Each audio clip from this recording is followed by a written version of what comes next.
guys, it's Sarah from Yarn Lab Canada, and today is Tuesday, July 21st, and it's day 18 of the Tour de Fleece. So today's a rest day, and I thought I'd use my time that I would have otherwise spent spinning to finish knitting up this sweater. So let's take a better look at it.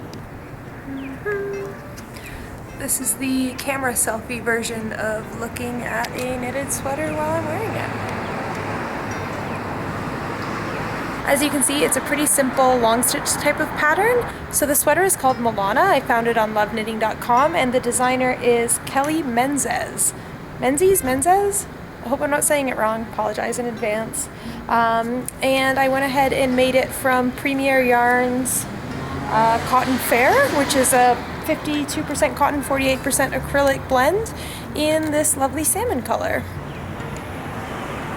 So, as you might be able to see with this sweater, it is quite large on me, and part of that is because I arbitrarily chose to knit a size or two bigger than the smallest size, which is what I usually knit on patterns, specifically because it was supposed to be an oversized sweater, and I thought, why not? And part because I have this little thing where I kind of hate knitting a swatch before I get started. And this may have been a project that would have benefited from a swatch, but overall it's not so big that I can't still wear it.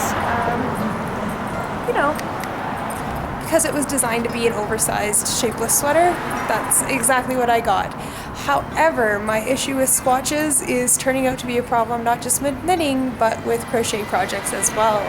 Maybe this is a lesson about the need for creating a swatch even when crocheting, but usually I don't.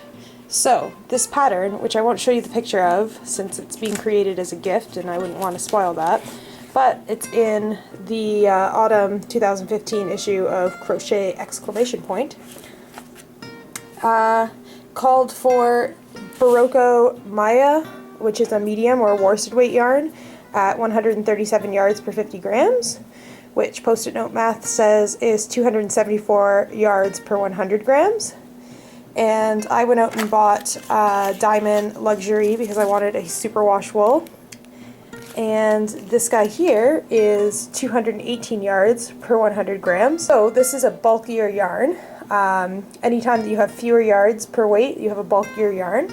So I thought that in order to approach gauge or approximate gauge more closely, I would just go down a crochet hook size. So the pattern called for me to be hooking using a 5.5mm hook, and I'm using a 5mm hook to hopefully approximate the gauge that they wanted you to have.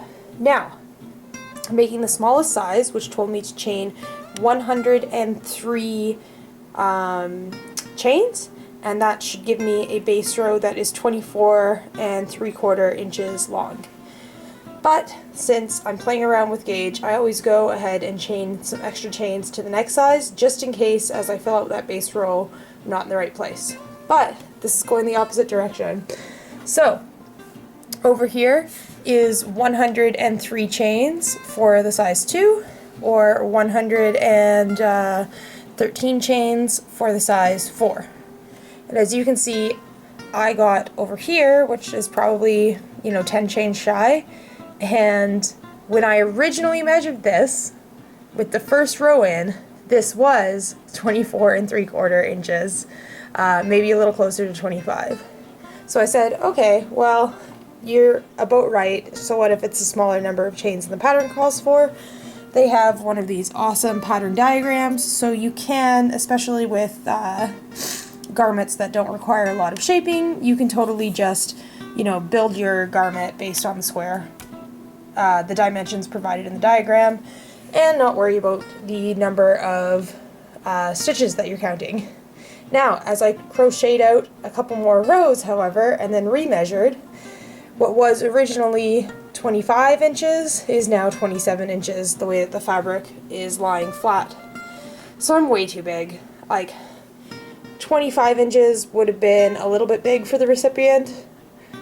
27 inches is going to be massive. I mean, I could stretch this around my own diameter, so this is a bit questionable. So, they do say that ultimately with knitting or crochet, the best gauge swatch is the object itself, so I've essentially just made a really long, really lengthy giant gauge swatch. And I know that I'm going to go ahead and remake this with this number of stitches, so that I can come in a little bit closer to the recipient's actual measurement and be hopefully much smaller than the 27 that this grew out to really fast, which unfortunately means I'm going to be doing a lot of this and unraveling crochet work that took probably only an hour, but still.